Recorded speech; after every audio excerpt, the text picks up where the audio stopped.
Hello and welcome to an episode of Soapbox Dad. My name is Kennedy and I am the Soapbox Dad. I'm here today to talk to you about my very favorite tool. I wouldn't go without one of these in my toolbox ever. Well, I don't really carry it in my toolbox, but all the same, I would never go without this tool ever. If I had one tool to choose, just one, this would always be it. In fact, my lovely wife says that if there is a heaven, who knows? At any rate, if there is, she can find me because I'll be walking around with a cordless drill in my hand. And I just absolutely love them. This video is going to be about how I make my buy decision when I buy one of these cordless drills. I'm not going to cover everything about a cordless drill today, like all of the uses and the things that you can do and the best way to drill holes and things like these can all be other videos. There's way too much for me to talk about that in just one video. So today's video is going to be about the buy decision. When it's time for you to go buy a drill, what would be going through a dad's head like myself, and what kind of advice would I be giving to my children and to all of you? So today we'll talk about that. We'll do it dad style. We'll say dad style. We'll talk about it from the top down. Much like how you wash a car or you take a shower, you're going to wash the dirt from the top to the bottom. There's some dad stuff for you. So today we'll kind of discuss this drill that way. But before we get into the actual drill itself, let me first talk a little bit about the buy decision. You'll notice I'm not being paid by anybody. That's not how this works. I would be more than happy to take money if somebody would pay me to do this stuff. But the reality of it is that I'm not paid. I'm not promoting products. I'm not promoting businesses. It's exactly what it is. This is the tool I chose, and why did I choose it? This is a rigid drill, and it comes from Home Depot. It's an 18 volt. It's an 18 volt drill. And why did I decide to buy a rigid drill from Home Depot versus any other drill on the market? And it's quite simply comes down to, when this tool fails, one day it will fail. They all fail. When it fails, it's going to fail in the middle of a job at a very unopportunistic time. Like, I'm not going to be happy that it failed. I'm going to want to remedy my situation as quickly as I can. Usually when we're using tools, we're busy, we're trying to get something done. Sometimes it's kind of time sensitive, and when the tool breaks, maybe I do or don't have money available at the exact moment to buy everything that I want, and so I'm trying to plan ahead. When I buy this drill, I want to make sure that that there's lots of stores around that sell the kinds of tool that I'm using, which there are lots of Home Depots in the Pacific Northwest. So I know that I can go bring this tool in. It's a brand that they carry, and they will send a service for you. You have to give them like 20 bucks or something. But at any rate, if it fails, I know I can go to my local Home Depot, I can drop this tool off, and I can pick up another one, and I can get right back to work. This battery is such an important part of that decision, because when I go to buy my replacement drill, maybe I don't want to buy a battery that day. Maybe I'm short on cash, as a lot of young people in the world will be, and wouldn't it be handy if my battery from my old drill that's being serviced works in my new drill? So here's another battery that I have from one of my older drills, and it does work in my new drill, and it's very convenient, because even though I have multiple tools, they're rigid tools, so that they all use interchangeable batteries. Batteries are very expensive. In many cases, the batteries can be more money than the actual tool, or really close to the same price. So when I'm working with my tools, I'm not going to be using all my tools at one time, but I certainly might wear out batteries for the day. And rather than have to buy multiple batteries for the same drill, I'll just use batteries that are with some of my other tools. So when I'm making that decision, I want to make sure that where I'm going to be using my tools, I can get them serviced and get a replacement that's going to work with my other tools that's readily available to me. So whatever that is in your area, that would be what I would be thinking about. If you have a lot of Lowe's instead of Home Depots, or maybe you have Ace Hardwares or something like this, whatever it may be, maybe Walmart's what you have available, then I guess it's Walmart. But we want to be thinking about what it's going to be like on the day that the tool breaks. It's not breaking in the toolbox, so it's going to break when we're using it, and we're probably going to be a little frustrated that we're having to stop what we're doing to run down and remedy our problem. And I want to make that as painless as possible for myself. And so I'm thinking about things like this ahead of time when I'm making my buy decision. So that is why I choose the Rigid brand. That's also why I choose, and it comes from Home Depot. And this is an 18-volt drill. Maybe I mentioned that already. I choose this power, this 18 volts, because it works really well for the types of drills I'm using, which are just I just want ones that are good for multiple purposes, many different things, and I want it all to be done with. I want to be able to do it all with one drill, but we'll get to some of those things as we walk through it. So let's talk about this drill, this particular drill from the top down. This drill here is a 2-speed drill. Okay, usually when we're in the first gear, we're working with fasteners and things like this. We're torquing things down. We want that slow power. So let's talk about torque real quick, because it's going to be mentioned a few times during this video. Torque is that grunt, that strength, that low strength power. The faster we go, we get into that second gear. More speed, less torque. Less speed, more torque. So if you need that strength to really tighten something down, you're going to need to be in that first gear. If you're going to drill a quick hole through a piece of wood, then you're going to put it in that second gear and speed that bit up a little bit. So, okay, so that's why we're getting one with 2 speeds on it, is because we know this drill's going to be doing multiple jobs for me, and I'm going to need to be able to switch between speeds. Now, along with that, when we're talking about speeds and that torque and that strength, I want to mention that this drill here does drilling. You can see maybe with this switch, it does drilling, and then it puts in screws, and then it does hammering as well. So this drill does a hammering drill action. Now, there are drills that are made specifically for hammer drilling, and they're way better equipped for the job. This one is for minor drilling, like and when I'm talking about hammer drilling, we're really talking about working with masonry, like drilling into brickwork or things like this.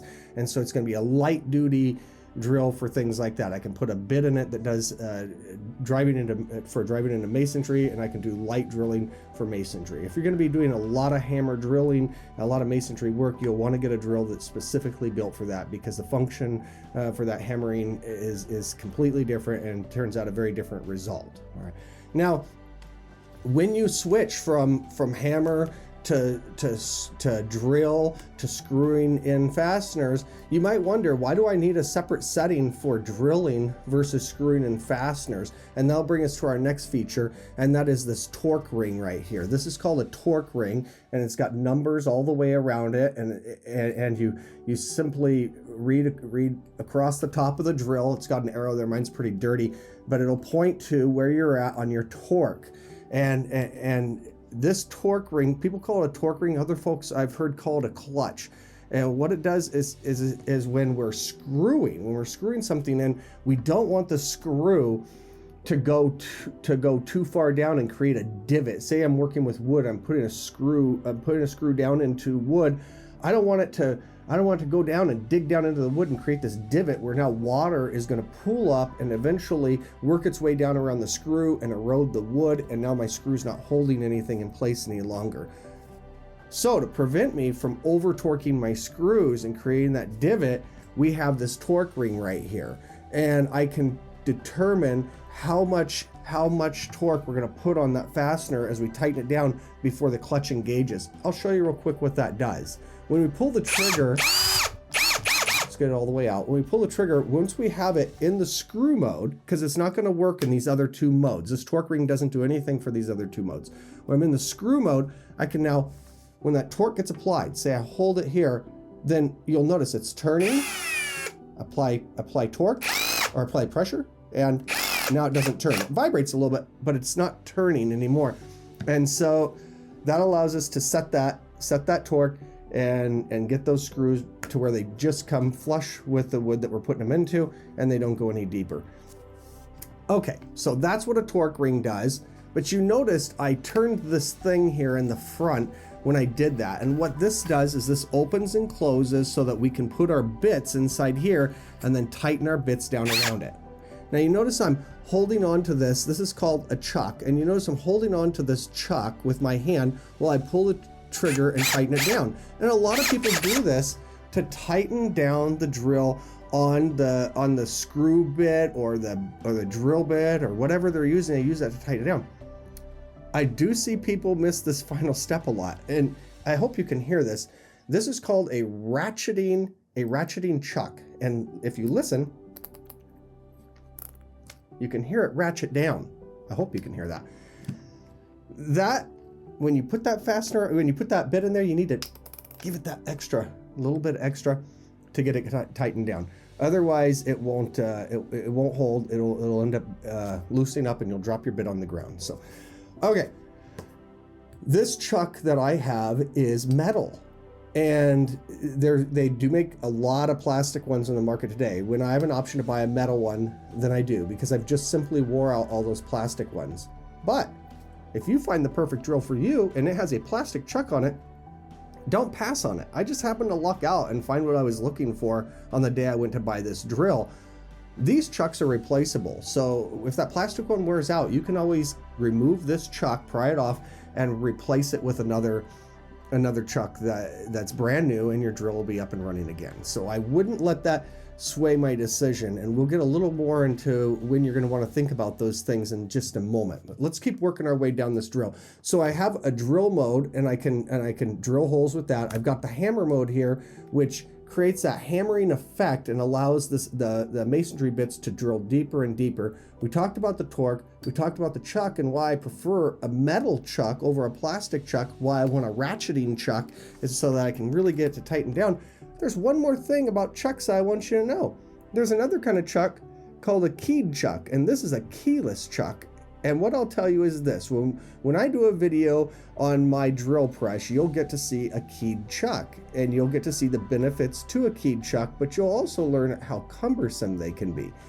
I would say this: if you pick up a cordless hand drill and it says, and it has a chuck, put it back on the shelf. Nobody needs that in today's world for basic around the house stuff that they're doing. We don't want to be fooling around with a keyed chuck when they make these great ratcheting keyless chucks today, and you just don't need to fool around with that kind of thing. So if you see one that has a key, put it back on the shelf, get a different drill. This one here, as you'll see, it says it's a Gen X brushless motor. Okay, well, you can forget the Gen X part. That didn't actually do anything. I didn't look at this and go, whoa, Gen X, wow, I've got to have it.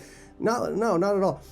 But I did see that it was brushless, and that did make a difference to me. Brushed motors, you have to replace the brushes, and they also get dirtier, so they have to be cleaned more frequently. Well, or cleaned at all. I never clean a brushless drill.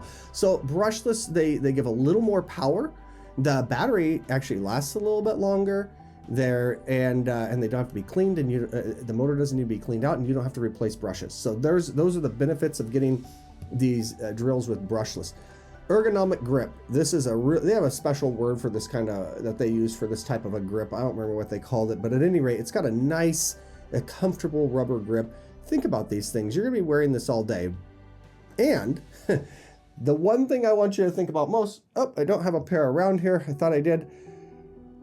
Go grab yourself some gloves off the shelf if you need to, if you don't have them with you. Put a pair on, and then go buy your drill. Make sure that you can operate this thing with a good pair of gloves on, because if you're smart at all, you'll be wearing gloves when you use these tools. And I have gloves everywhere. I have more gloves around than I know what to do with, because I really want to make sure that I'm putting that safety gear on when I'm doing this kind of work. I'm a do-it-yourself dad, so that means I don't have anybody to really call to a lot of times for help if I get into a problem. I'll have my cell phone on me, but if I've really done something harmful to myself, that might be a struggle to operate even my cell phone. So I just really want to make sure that I'm protecting my hands, the things that I need to call for help if I need it.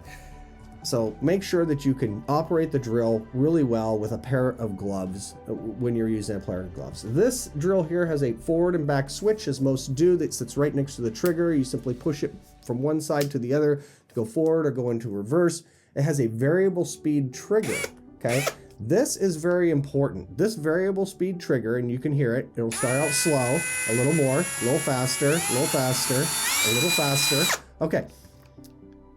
That is such a particular thing for people that I know that use drills regularly. We all feel so many of us feel very different about whose variable speed trigger we prefer. It seems to be something about personal choice. So when you're around, maybe you're helping your dad or you're helping others do chores or something around, and you see their drill, give that trigger a pull and see what you think of it. See how you like it. That's the kind of thing that I was doing as a young man when I would be working with other people. Is I would check out their drills and other tools to just compare them against the ones I was having, so when I made future purchases I could weigh that information in. So make sure that you get a drill with a really good grip and a variable speed control that you're happy with. This drill actually has a light down here on the bottom. There's a little trigger on the bottom of the grip that I pull this trigger and it turns that light on. I didn't really think that was going to be a big deal when I bought this. I thought, well, that's kind of a neat little thing, but it wasn't anything that I had in mind. I use that all the time. So there you go. If you have that option and it's on the drill that you're making a choice, that is that is a really beneficial thing to have on the drill. This drill here has a battery indicator on the battery, so you can push this little button and it'll show you how much power is left in the battery. My old one didn't have that, and it's fine, but it sure is handy to have that, to know when I'm getting close to running out of power, and I can start looking for my other battery pack.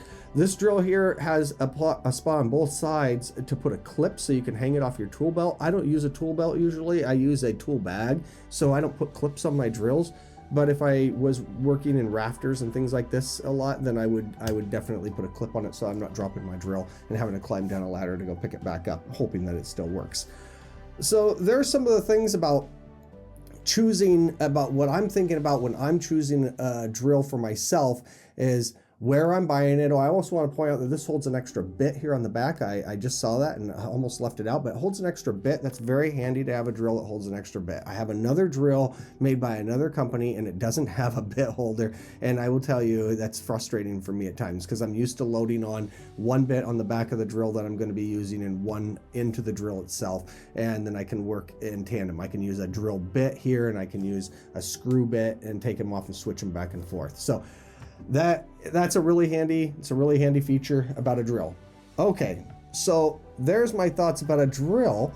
When you're choosing a drill, there's some things to be thinking about. Get a power that works well for you. Mine's 18 volt is what works really well for me and the things that I use it for. Get one that has a ratcheting chuck if you can. I just remembered I wanted to tell you about how to use this thing. I had totally forgotten to do that. I was almost about ready to wrap this video up, and there is something I want to share. Okay, when you're using these drills, I want you to think about trying to keep your shoulder weight behind the back of this drill when you're using it. So when you're using this drill, if I can keep say I'm standing, if I can keep my arm rigid and tucked against my side, when I'm drilling, I can just be leaning in and leaning back and using my body weight to use that, to operate that drill. If you're using just your arm, it gets so tiring so fast if you're working all day long. And that's why some of you might choose to not get a metal chuck. And I almost left this out. I'm really glad that I thought of it in the last minute. If the drill you're getting, if the one that you're looking at is too heavy, don't. Keep looking. Get something that you can control the weight of that drill really, really well, because sometimes you'll be working with this thing for hours on end, and it's going to be really beneficial if the thing doesn't weigh too much for you. This particular drill the weight isn't too much for me, but that doesn't mean that we're all built equal. We're not all built equally. And if I didn't have if I had a little less arm strength, I think that I probably would reconsider on this particular drill and go with something a little bit lighter. Okay. So there's some thoughts about utilizing a drill when you're using it. Be sure to line your body up well with it so that you can use the weight of your body to help with that drilling action. And don't, not too much weight that you're breaking your bits, but enough of your body weight that you're not wearing out your arm using your drill throughout the day. All right, before I go, I want to leave you with this one lesson. Because we're talking about a drill, it seems to be a great time to tell this story.